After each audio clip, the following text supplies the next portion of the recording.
cette semaine. Une maison brûle à Saint-Gabriel. Une journée sans électricité à Saint-Michel-des-Saints. Et des travaux sur la 341 à Rawdon. Bonjour, ici Danny Bérubé. Bienvenue à vos actualités régionales.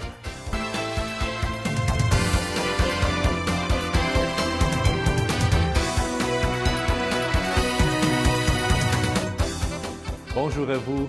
J'espère que vous passez une agréable semaine du 14 août 2023. Un incendie d'origine suspecte a très lourdement endommagé une résidence inhabitée de Saint-Gabriel de Brandon en milieu de soirée le 11 août dernier. Le feu a pris naissance vers 21h15 dans un bâtiment résidentiel de la rue Michaud. La Sûreté du Québec poursuit son enquête puisqu'il pourrait s'agir d'un incendie de nature criminelle. L'embrasement généralisé a nécessité l'utilisation d'une pelle mécanique et près de 20 pompiers du SSI de la MRC de Dautré ont participé à l'intervention. Les résidents des territoires de Saint-Zénon, de Saint-Michel-des-Saints et de Manawan devront se débrouiller sans électricité le 23 août prochain, car Hydro-Québec prévoit une interruption de service entre 2h30 du matin et 20h. Cette situation survient car la Société d'État effectue des travaux de maintenance sur la ligne de transport qui alimente le poste de Provo à Saint-Zénon. Le tout sera fait par 60 monteurs de partout au Québec. Hydro-Québec profitera de l'interruption pour faire des travaux de maintenance et de maîtrise de la végétation. Cependant, le tout pourrait être remis au même moment le lendemain si un événement imprévu et majeur survient. Du 14 août au 22 septembre, il y aura circulation en alternance sur la route 341 à Rawdon entre l'avenue de la Pastorale et la côte de la Palissade. La réfection d'un ponçon et le remplacement de glissières auront lieu lors de ces travaux. On nous informe que la durée des travaux et les entraves peuvent être modifiées en raison des contraintes opérationnelles ou des conditions météorologiques. Le Centre de services scolaires des Samars vous attend lors de sa foire d'emploi qui se tiendra le mardi 22 août prochain au Centre multisport de Joliette, qui est situé au 1000 rue La-Douceur. L'événement a lieu de midi à 20h. De nombreuses possibilités d'emploi seront offertes avec embauche rapide, juste à temps, pour la prochaine rentrée scolaire. Alors, c'est l'occasion idéale pour trouver un emploi passionnant dans le domaine de l'éducation. On recherche des personnes dans de nombreux domaines tels que du personnel enseignant, du personnel de soutien, tels que des agentes administratives, secrétaires, surveillants d'élèves, ainsi que du personnel de soutien manuel, les concierges, ouvriers d'entretien, et aussi du personnel professionnel, des ergothérapeutes, des psychologues, orthopédagogues, psychoéducateurs. Eh bien, ces emplois s'accompagnent de plusieurs avantages sociaux également.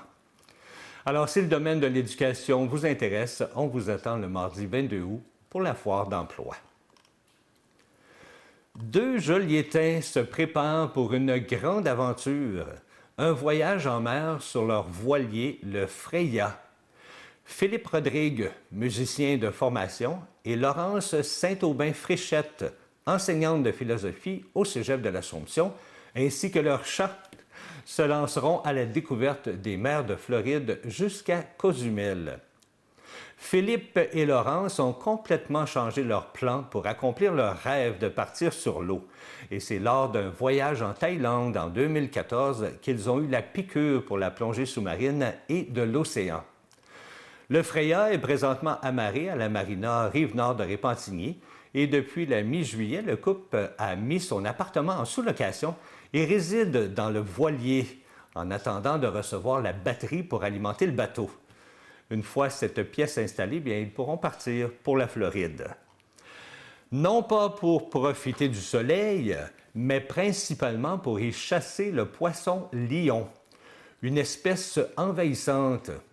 Importée d'Asie, elle fait des ravages en dévorant tous les petits poissons qu'elle rencontre. Philippe raconte que la situation est si inquiétante que le gouvernement américain invite les restaurants à mettre le poisson-lion sur leur menu.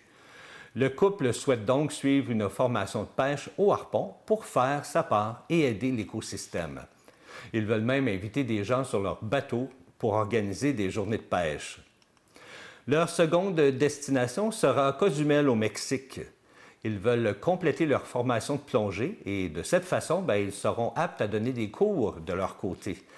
Leur voilier servirait alors de kiosque ambulant dans lequel les touristes pourraient suivre des formations en plongée ou passer une journée entière sur le voilier ou encore se faire transporter d'île en île. Le couple souhaite ainsi subvenir à leurs besoins afin de pouvoir passer au moins une année sans avoir à revenir au Québec. Pour ceux et celles qui aimeraient suivre leur aventure, vous pourrez le faire à partir de leur site Internet qui est présentement affiché à l'écran. Les rendez-vous country ne se passent pas seulement du côté de Saint-Tite, mais aussi du côté de Saint-Michel-des-Saints. Alors, préparez-vous à enfiler vos bottes et votre chapeau country puisque le rendez-vous country de Saint-Michel-des-Saints est de retour pour sa 10e édition durant la fin de semaine de la Fête du Travail, soit du 31 août au 3 septembre. Le jeudi 31 août, ça sera le bazar et les expositions durant la journée et en soirée, le fameux bingo. Vendredi, les expositions se poursuivent et la journée se termine avec un spectacle en soirée. Samedi, attachez votre tuque parce que ce sera une grosse journée. Pique-nique, jeux pour les enfants, spectacle en après-midi et en soirée. Et dimanche, bien sûr, c'est la messe country et la danse en ligne et différents spectacles en après-midi. Et la soirée se termine avec le spectacle Les filles de. C'est un hommage à Julie Darèche et Marie King par Dani Darèche elle-même et Caroline King. Il y aura également Jolene and the Gambler et des vedettes invitées Annie Blanchard et Maxime Landry.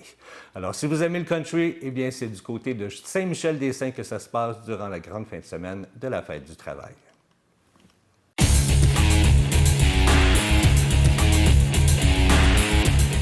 Cette semaine, j'aimerais vous faire découvrir un tout nouveau concept qui vient juste de voir le jour.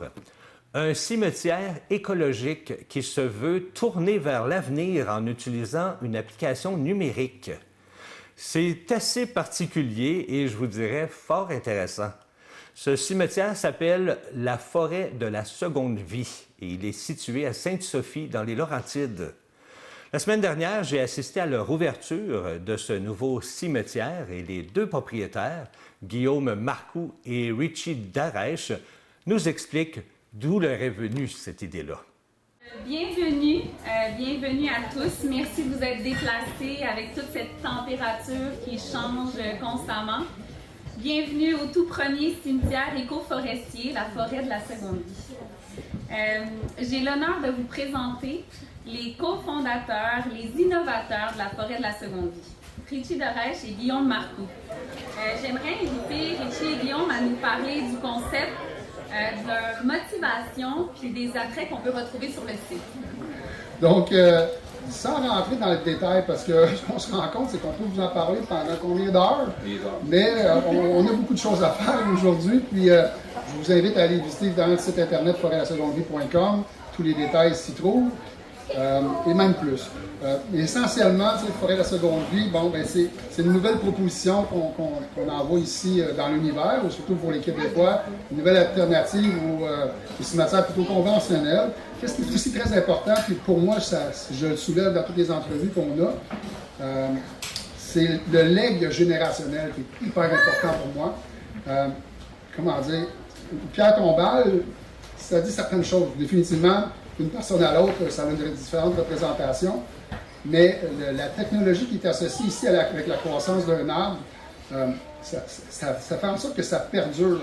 Le legs entre les générations, la connaissance, les souvenirs, les mémoires, les photos, les recettes de famille, les beaux moments vont demeurer dans la réalité augmentée. Ce qu'on accouche en fait aujourd'hui, c'est littéralement c'est une première mondiale quand on parle d'un cimetière qui est 100% axé sur la création et la préservation de nouvelles forêts. C'est un modèle d'affaires qui est totalement sensé. Donc, on sait que l'écologie actuellement tire de la patte. Puis là, de voir que nous, on va réussir à créer de nouvelles forêts grâce à la participation aussi de tous et chacun. Voulant en apprendre davantage sur ce concept, eh bien, j'ai demandé un peu plus d'explications à Guillaume Marcoux. Pouvez-vous nous expliquer globalement qu'est-ce que c'est la forêt de la seconde vie? Oui, globalement, ça va être difficile, mais je vais faire mon possible. En fait, c'est un domaine, c'est un sanctuaire de 2,5 millions de pieds carrés sur un ancien terrain de golf qui a été artificialisé. Et notre but ici est de reboiser la totalité de ce qui avait été artificialisé à l'époque en créant des nouvelles zones forestières. Dans chacune de ces nouvelles zones forestières-là, il y a choix de 5 essences. Donc, 5 x 5, il y a 25 essences au total qui sont offertes au public. 25 essences d'arbres? Essences d'arbres, principalement, OK. définitivement. Puis notre but aussi, c'est de créer justement ces nouvelles forêts-là en offrant le service de devenir un arbre, tout simplement, et d'avoir des possibilités d'innovation autour de l'arbre. Donc, en créant ces nouvelles zones-là, on s'inscrit justement dans la création de nouvelles biodiversités, de nouveaux écosystèmes aussi. Donc, ça touche plusieurs volets. On vient aussi offrir des espaces commémoratifs naturels. Essentiellement, c'est ça. Il y a aussi, il y a 2 types de produits, de grandes catégories de produits. C'est vous pouvez acheter un arbre de votre vivant, donc un espace de vie de votre vivant, et dès maintenant, commencer à contribuer à votre empreinte écologique sur Terre, voir croître cet arbre-là, dans éventuellement la possibilité d'avoir des illuminations qui seront au pied de cet arbre-là aussi. Il y a tout le volet commémoratif aussi, donc il y a un paquet de sous-produits qui sont offerts pour des gens qui ont déjà des cendres à la maison, de gens qui sont décédés. Il y a aussi des produits pour les animaux de compagnie, où est-ce qu'ils peuvent aussi s'inhumer au pied de l'arbre, où il y aura une prairie fleurie aussi qui sera réalisée, où est-ce que les cendres de votre animal de compagnie pourront être épandues dans une prairie de biodiversité qu'on appelle, avec des graines de fleurs, puis comme ça, vous contribuez aussi à alimenter cet écosystème-là qui est au sein du site. Mais d'où vous est venue l'idée, vous et votre collègue, de démarrer un projet d'envergure comme ça? Oui, l'idée nous est venue, on a fait l'acquisition du terrain de golf en 2019. On a fait un peu de développement immobilier autour de tout ça, mais essentiellement, comme gens en immobilier, on cherchait à faire une différence. On cherchait à offrir aux gens une alternative des cimetières conventionnels qu'on connaît. Là, vous êtes les premiers à faire ça. Est-ce que c'est les premiers ici au Québec ou les premiers au Canada? On peut aller plus loin. On peut aller même plus loin? On peut aller plus loin. Ça fait 3 ans qu'on travaille sur le projet. On a fait des recherches, toutes les recherches qu'on a pu possibles, imaginables, mais il n'y a rien qui se rapproche à ce qu'on offre ici aujourd'hui, qui est la forêt de la seconde vie. Alors, on invite les gens, évidemment, à aller voir notre site web, forêtdelasecondevie.com, tous les réseaux sociaux. Il y a beaucoup d'informations qui s'y trouvent, mais surtout, venez nous voir. Une visite vaut 1000 mots. Les gens, le commentaire qui revient souvent, c'est « Wow, merci de nous offrir l'opportunité de devenir ce qu'on souhaitait devenir après notre vie dans la mort. » Parlez-moi, parce qu'ici, vous avez différents forfaits que vous offrez. Oui.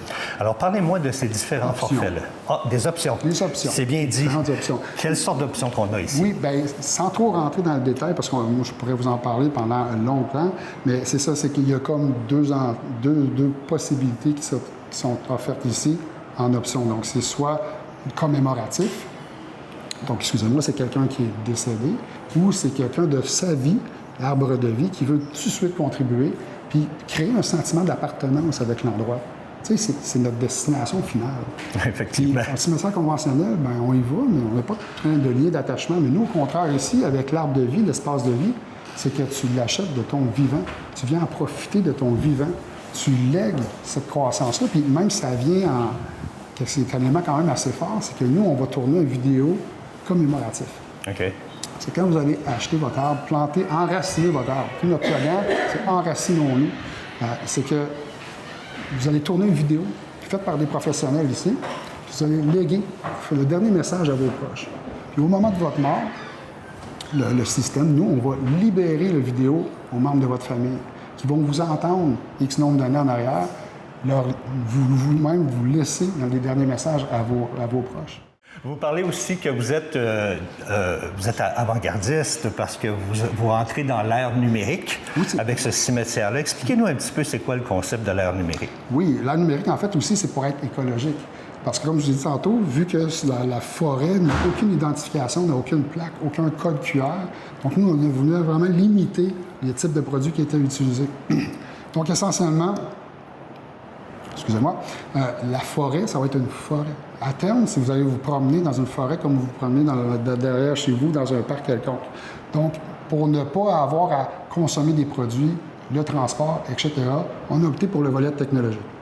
Maintenant, le volet technologique, c'est une application qui vous permet de localiser l'arbre de l'être cher, qui va en fait vous diriger vers cet arbre-là. Et dans un rayon d'environ 4 mètres autour de l'arbre, ça vous dit « Ah, l'arbre de votre défunt est présent ». Vous cliquez dessus et là, vous tombez en réalité augmentée. Il y a un coffre qui apparaît au pied de l'arbre. Vous cliquez sur le coffre et il y a une arborescence de photos, de vidéos, de questionnaires biographiques sur qui était la personne, ses aspirations, ses défis, ses échecs, ses mémos qu'il voudrait laisser aux générations futures. Ce nouveau cimetière est ouvert depuis le 7 août dernier et a déjà commencé à recevoir ses nouveaux clients. Bien, vivants, bien sûr.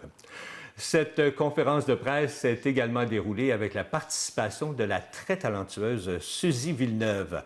On en écoute un extrait. Un oiseau qui fait la roue sur un arbre déjà roux et son cri par-dessus tout que c'est beau la vie. Tout ce qui tremble et palpite, tout ce qui lutte et se bat, tout ce que j'ai cru trop vite à jamais perdu pour moi. Pouvoir encore partager ma jeunesse et mes idées avec l'amour retrouvé. Que c'est beau la vie.